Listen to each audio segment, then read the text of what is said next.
L'Ordre national des ingénieurs du Togo, ONI, s'est prononcé vendredi lors d'une conférence de presse sur l'immeuble effondré il y a une semaine à Sabado, Lomé. On apprend que ce drame est lié au non-respect des normes essentielles qui régissent la construction de ces bâtiments au Togo, et que les travaux ont continué malgré les rappels à l'ordre répétés et les interdictions imposées par l'autorité compétente. Des mesures sont donc énoncées pour garantir à toute la population un cadre de vie sain et sécurisé. L'effondrement d'un immeuble à Sabado à Lomé, qui s'est produit le vendredi 18 octobre dernier, a provoqué de la consternation et de l'émoi au sein de l'opinion nationale. L'Ordre national des ingénieurs du Togo, ayant appris la nouvelle, s'est rendu, le jour même, sur le site du drame et a effectué les observations nécessaires. Face à une situation comme celle-ci, l'ONI exprime son indignation. Les normes essentielles qui régissent la construction de ces bâtiments dans notre pays n'ont pas été respectées et les travaux ont continué malgré les rappels à l'ordre répétés et les interdictions imposées par l'autorité compétente,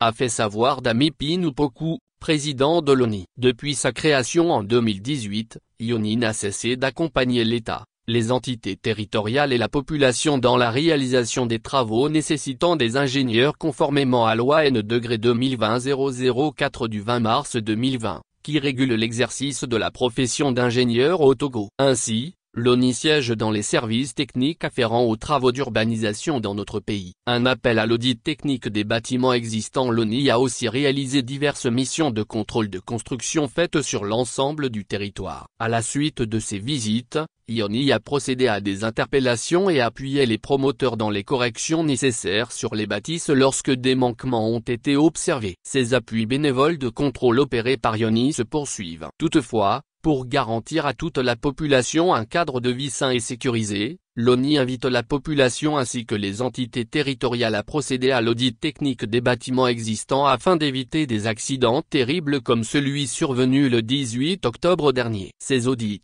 conduits par des ingénieurs agréés de l'ordre, permettront d'évaluer les risques et de proposer des ajustements aux besoins.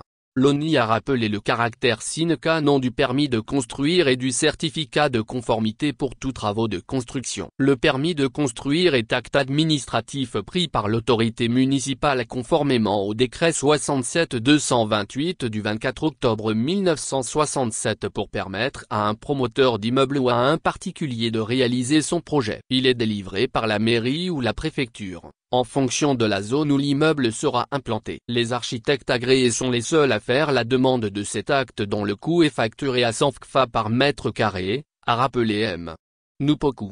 Outre le permis de construire, le certificat de conformité. Le certificat de conformité, lui, est un acte administratif attestant que les travaux de construction ont été réalisés conformément au permis de construire et aux réglementations d'urbanisme et de construction en vigueur sur un territoire ou sur le plan national. Il est délivré gratuitement par l'autorité compétente et permet aux promoteurs immobiliers de disposer des ouvrages. L'ONI encourage les autorités locales et la population à solliciter des ingénieurs inscrits au tableau de l'ordre et disposant d'une attestation d'exercice du métier, pour leurs différents travaux d'ingénierie. Faire appel aux professionnels de la construction est indispensable pour minimiser les risques et avoir des ouvrages de qualité. L'ONI se rend disponible pour apporter, gratuitement, des conseils avisés et aider toutes les parties prenantes dans leurs différents projets. L'Ordre national des ingénieurs du Togo rassemble les ingénieurs togolais régulièrement établis exerçant partout dans le monde. Il assure une cohérence entre l'éthique et la participation de l'ingénieur togolais au développement durable. Il y contribue également à éviter l'anarchie dans les différents secteurs et à faire respecter des normes de qualité qui sont à la base de la qualité de la vie et de la compétitivité de l'économie togolaise au plan national,